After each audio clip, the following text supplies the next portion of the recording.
പോടാ. എനിക്കിത് വേണോ ആശാൻ?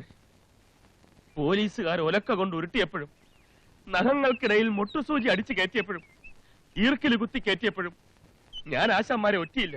എന്തുകൊണ്ട്? ഗുരുഭക്തി. ഞാനൊരു വാക്ക് പോലീസിനോട് പറഞ്ഞിരുന്നെങ്കിൽ പല മുൻ കള്ളന്മാർക്കും ഈ സ്വത്തും വർഷാപ്പും കാശും ഒന്നും ഉണ്ടാകുമായിരുന്നില്ല. ഗോതമ്പുണ്ട നിന്ന് അവിടെ തന്നെ കിടക്കേണ്ടി വന്നേനെ. ഞാൻ വിചാരിച്ചാൽ ഇനിയും അതൊക്കെ നടക്കും. ആശാനെ, ഞാൻ ആശാനെ ഒറ്റും.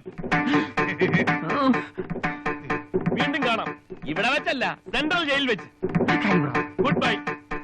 എന്റെ പൊന്നു മോനെ, പിണങ്ങി പോവാണോ? ഞാനൊരു കളിതമാശ പറഞ്ഞല്ലേ.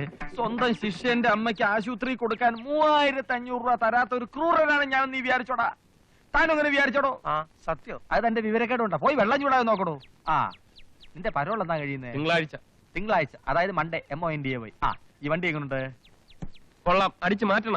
എന്റെ തിണ്ണെ കിടക്കുന്ന വണ്ടി ഞാൻ നിന്നെ കൊണ്ട് അടിച്ചു മാറ്റിപ്പിക്കൂ. ഇത് മദ്രാസ് ഒരാളുടെയാ. ഇത് അവിടെ എത്തിച്ചാൽ നിനക്ക് 5000 രൂപ കിട്ടും.